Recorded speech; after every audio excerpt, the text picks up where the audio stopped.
Welcome to the House of Tech, where Parliament meets technology. We're talking about what things are going to change people's lives. I'm Fred Chibest, the co-founder of Finder. I'm Andrew Bragg, Senator for New South Wales. And we've got some really interesting topic today. Yeah. Artificial AI. intelligence. That's kind of big. Actually, I don't think I know enough about artificial intelligence. I'd love to learn a lot more. There's a lot of intrigue about it, so you're going to be educated on it today, It's of amazing. course, by our guest. And our guest today, Dr. Catriona Wallace. Wow, doctor. That's a new level. Welcome to our podcast, House of Tech. Hey, thank you, Fred. Thank you, Senator. Great to be here. We'll start off, tell us your story of how you sort of got into AI and what was important to you in that journey. Yeah, so my career has been really focused on customer and employee experience. And I did a PhD at the Australian Graduate School of Management, where I studied the role that computer technology played in replacing human leaders. So I finished that in 2007 and really saw kind of ahead of the game that tech and humans were going to meet up and tech would play a much stronger role.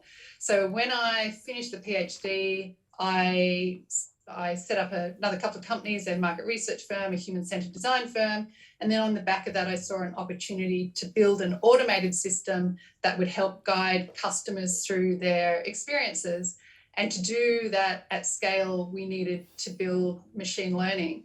So I think, Fred, a mutual friend of ours, Mr. Joe Waller, joined with me, and we built one of Australia's first machine learning AI companies, because Australia was so slow and there was no money going into AI. No one had heard of it around 2014, 15, and certainly venture capital wasn't going to female-led businesses. We took it to the US and set it up out of New York. So, Catriona, can you tell us a little bit about where Australia is positioned now as a result of your intervention and your leadership, and what are some of the great ideas that are being developed here in Australia? Yeah, well, I've got to say, Senator, that Australia, honestly, is a laggard in artificial intelligence. We really are not leaders in almost anything. If we are going to be leaders, then it's probably around ag tech, potentially med tech, and building responsible and trusted AI. But we're really way behind the rest of the world. So that's my honest answer. But the opportunity is there now. I'm super pleased that federal government put in a big chunk of money last year. I think, Senator, it was about $124 million into starting to fund the AI ecosystem and the National AI Centre and some graduate programs, etc. So we are starting on the journey, but a little bit later than the rest of the world. I do believe we have an opportunity to step up into a responsible and ethical AI leadership role, because we're not really seeing that from any other countries. But I mean, what are the 2 or 3 things that the government could do to ensure that we can have that private sector-led approach? Because although, of course, I agree with you that it's good to see government funding things, I mean, we actually want to see government providing a framework where the market can deliver the outcomes. So are there particular things that we could do in addition to providing public funding? Yeah, definitely. So the real opportunity is to start building better relationships between industry and Australian-based AI companies, whether they're startups, scale up, or have emerged a bit further. Australian industry tends to be a bit risk averse. We also kind of sit a bit sort of happy and without a burning platform, which, burning platforms have really driven the US's innovation in AI, China's investment, India's investment. So we need better relationships between industry and the AI sector so that young AI companies, Australian-born, get a chance to trial and improve their products in client opportunities, or also in government, but probably private sectors where it needs to be. So that would be outstanding, as well as then more funding into AI. So the last statistics I looked at, we had 1/10 of the funding per capita then into AI than perhaps the US has. Where, I guess, just for our listeners as well, tell us, what is AI and what's it actually doing for customers? What does it actually mean? Yeah. Brilliant question. So let's go back to 1956, Dartmouth University. That's when the term AI was coined by some computer scientists who recognized that software could mimic human intelligence. So in the very, very most easy accessible way to describe AI, it's software that mimics human intelligence. And then there's different types of AI, which I'll go into in a second. But if we think about the core components of AI, it is data, algorithms, analytics, decision-making, and then automation. And within that, there are different types. So there might be machine learning. So machine learning is a type of software. This is what my company built, where the machine is able to learn on its own accord without needing further explicit programming. There's computer vision technology, which is like facial recognition, natural language processing, so machines that understand human language. There's robotics, sensors, and big data and data science. They'd be the main types of AI. And what we're seeing AI really bringing to business and government at the moment is efficiencies. So the automation of routine tasks, better, smarter, and faster analytics, and augmenting humans making decisions. So efficiency, analytics, and decision making, this is really what AI can bring very well to organizations currently. I wanted to ask you about what are the biggest risks, because I've taken the view that Australia is a nation of oligopolies, and because of that, we need to ensure that we are very good at the digital stuff, because we want to harness that so that we can be able to get the benefits.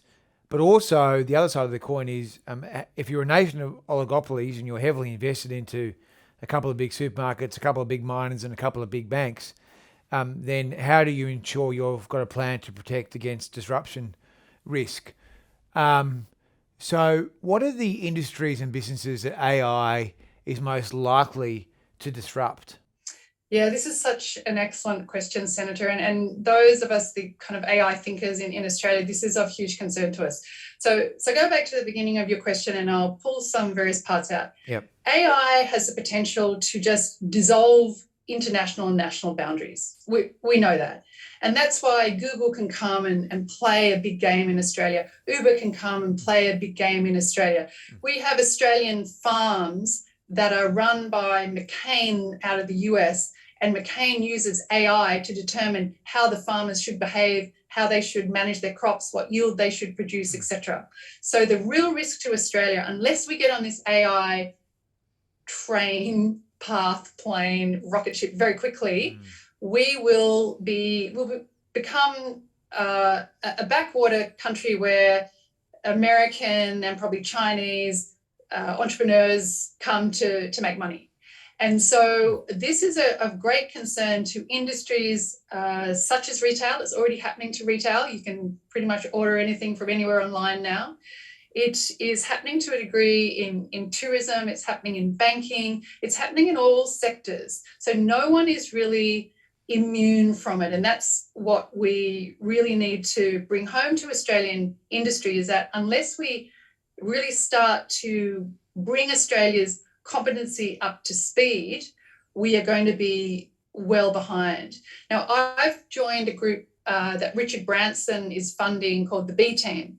And the B Team, it really comes from the A Team is currently what goes on in the world now, and the A game is not really working that well. So the B Team is playing the B game. What's game B?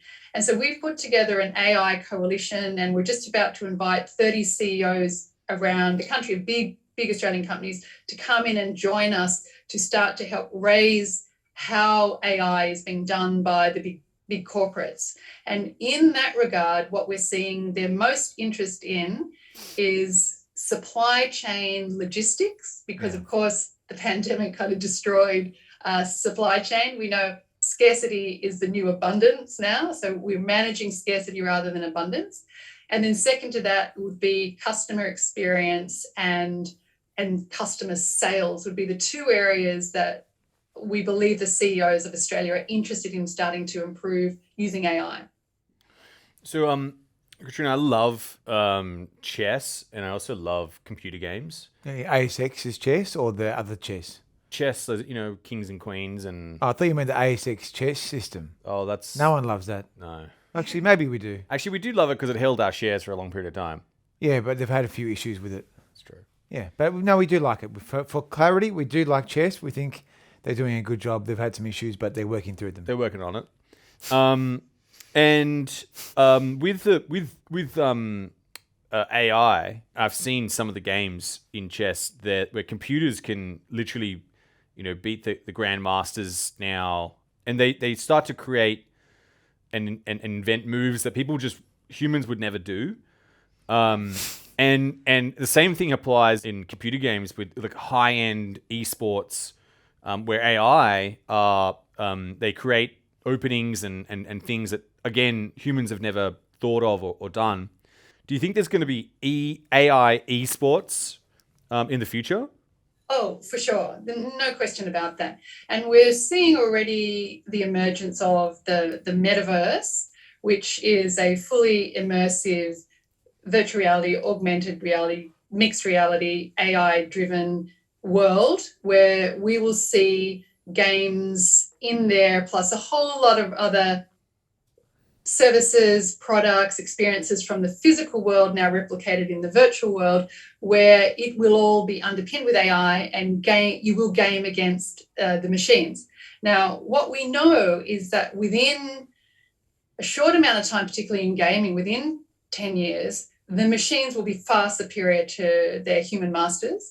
And within 30 years, we assume that AI, general AI, will be the most intelligent entity on the planet.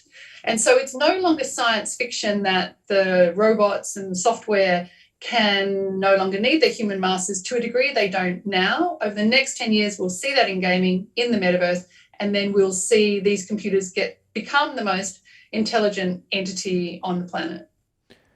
I want to go back to this issue of the risks the country faces in not addressing AI. It's been, I've shared some inquiries into fintech and I've had some exposure on the big tech issues through the Senate Committee on Economics and also on the Communications Committee. And one of the arguments that's been put regularly is that you need to have a strong core fintech sector, and you need to have strong payments companies because if you don't do that, then Google and Facebook will eat everything, right? Or the big five American companies will eat everything. I wanted to ask you whether you subscribe to that theory in AI, or whether your view is that AI is something that just needs to be embedded by all the existing businesses in order to survive, or whether it's a combination of the two. It's a long question, but I'd be interested in your answers on both the question of, do we need to have national champions, or does every business need to come to terms with it? The answer to that is both. So we do need strong fintech community, AI-based fintech. And one of the reasons for that is also, as I mentioned before, the emergence of the metaverse. And that is a whole other financial model that goes on in the metaverse, building on the back of blockchain, cryptocurrency, and NFT trading. So I would say most Australians have no idea that this whole new currency and financial model exists, and that organizations and businesses are setting up in the metaverse. And to participate in the metaverse, you need to have a crypto wallet. That's your entry pass in. And so there's this whole different world. Now, unless Australians and government in particular, Senator, start to become aware of Web 3.0, the metaverse, the whole cryptocurrency financial model world, then again, we'll be left behind. So I'm doing work at the moment with Minister Victor Dominello, who is very progressive in thinking about these topics.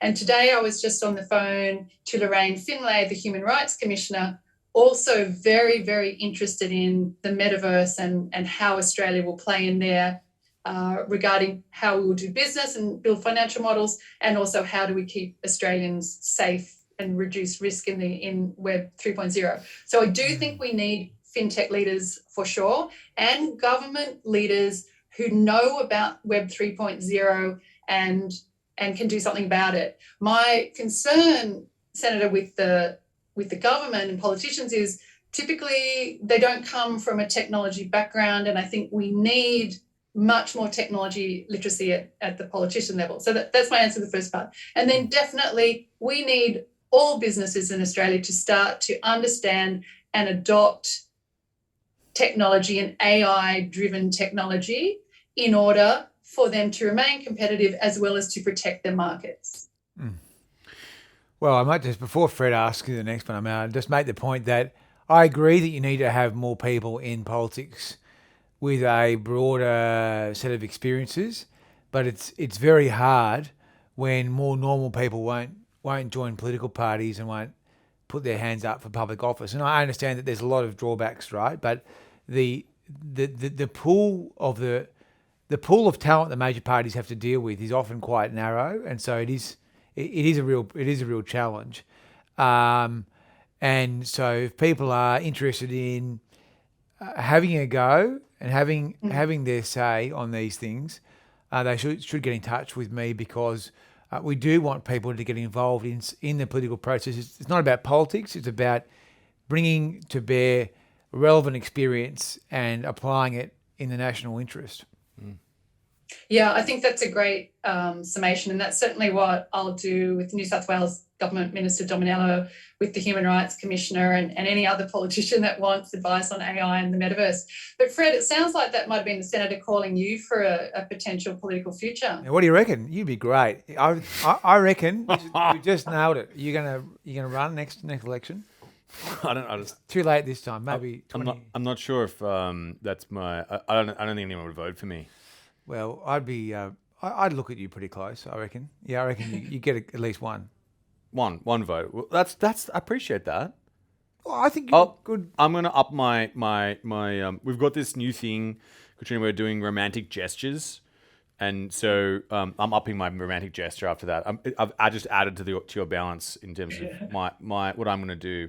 It's next level. An Airtasker. But how do I find you an Airtasker? Isn't it anonymous? Yeah, I think it might be. This might not be a very successful romantic gesture. Well, we have to do it in person. Hey, but Andrew, you've got like a pretty cool profile picture. Like you look like a cyberpunk on LinkedIn. Oh yeah, that's pretty cool. Looking like an NFT sort of style. That's looking pretty cool. I think your cryptocurrency papers are pretty forward thinking. But maybe we do need to have an inquiry into the metaverse and to work out what we haven't examined so far, because the inquiry we ran into crypto last year was really about crypto, right? It was really about digital assets. Yeah. So maybe that's something we need to look at, Catriona. Yeah. Look, I think so. And I've written a paper that I can share with both of you and the audience after this. Right. But I'm also on a campaign to become the commissioner for the metaverse, Senator, because when I was doing some work at state government level and I was on stage, they announced like a commissioner for manufacturing. I went, what? How can we have a minister for manufacturing and we don't have a commissioner for manufacturing and we don't have a commissioner for AI or a commissioner for metaverse? So that's my championing myself to potentially be the commissioner for the metaverse. Yeah, well, the federal government probably has jurisdiction here. I don't think we let the states get involved in that too much. But I have to say the New South Wales government has been one of the best governments in my lifetime. I think they've done a really, really good job.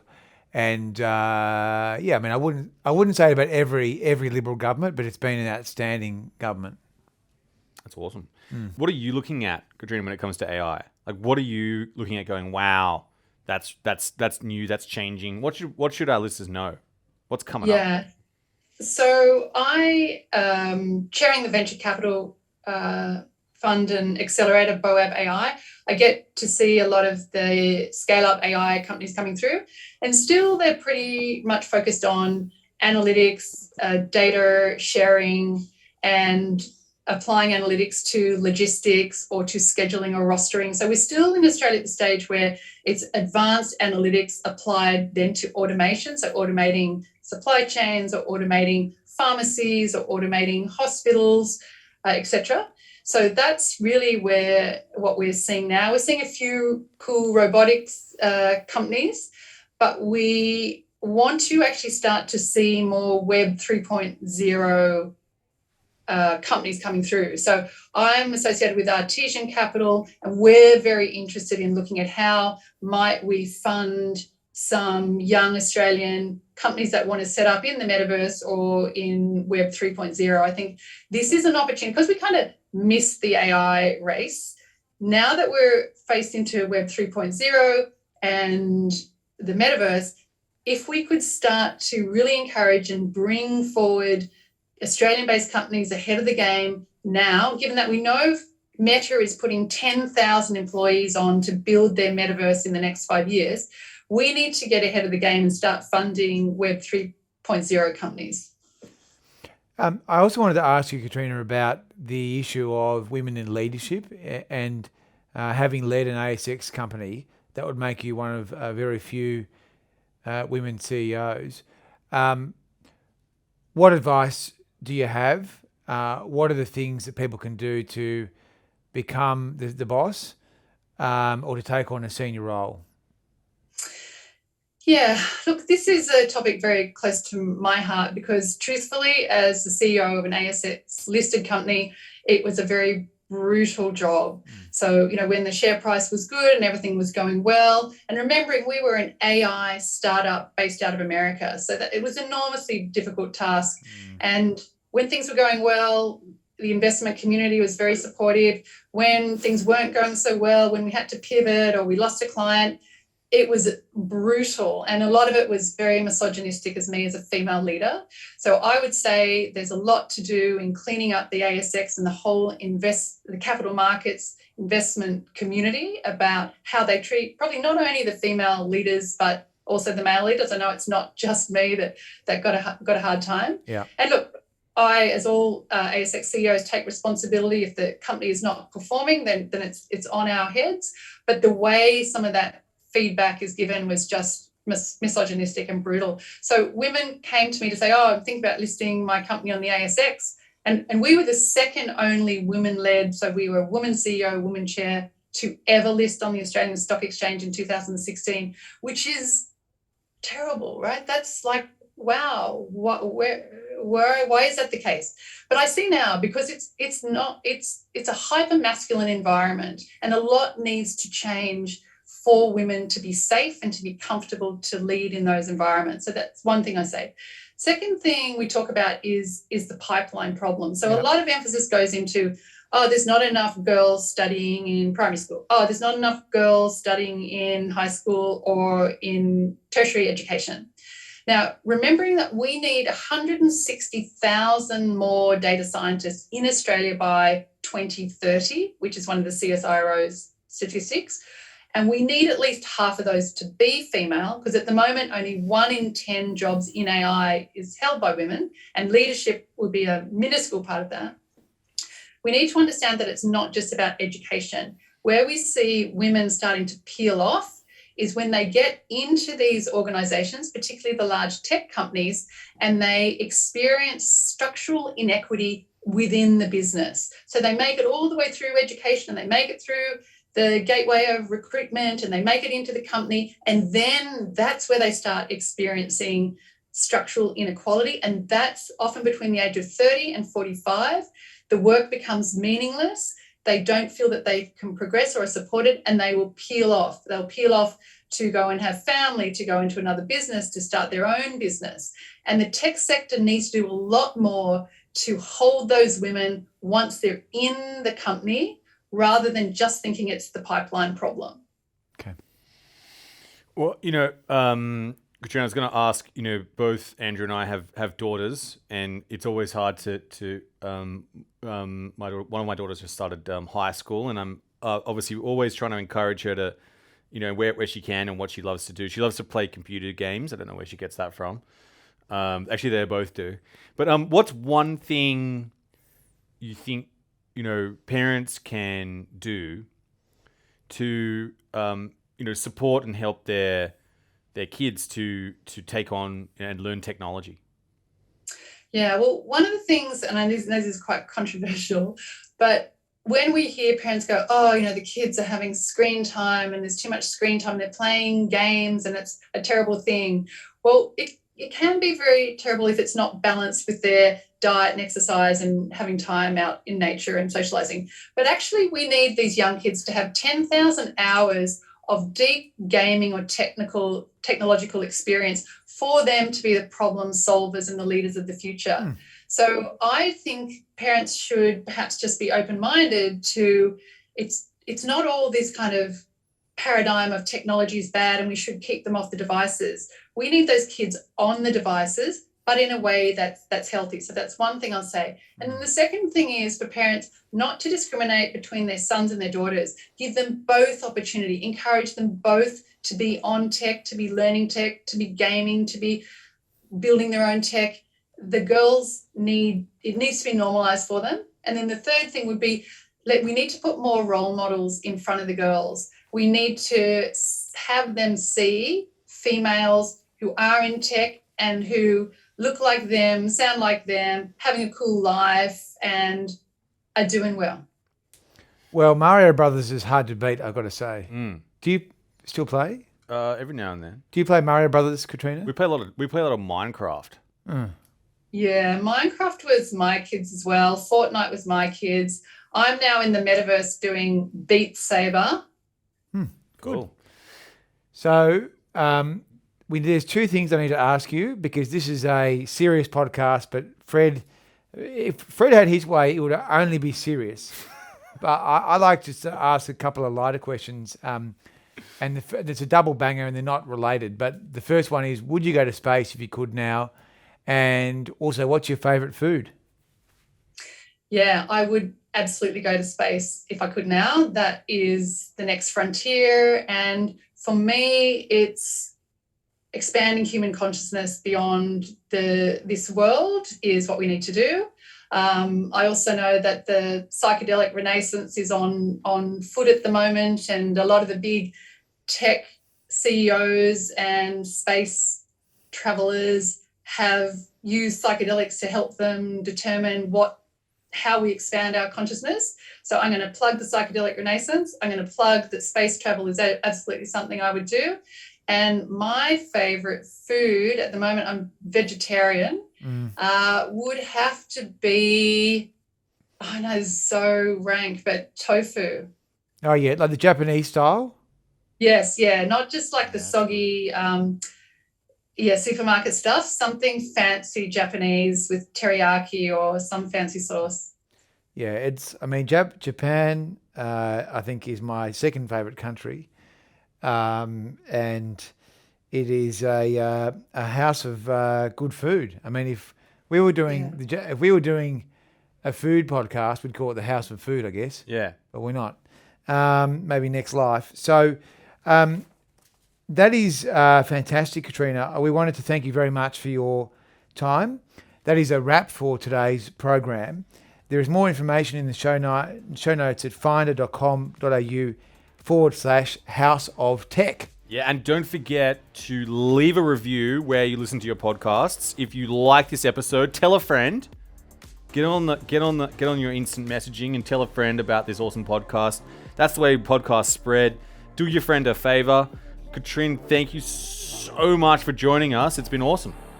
It's been such a pleasure. Very Thanks, refreshing. Phil. Thank you.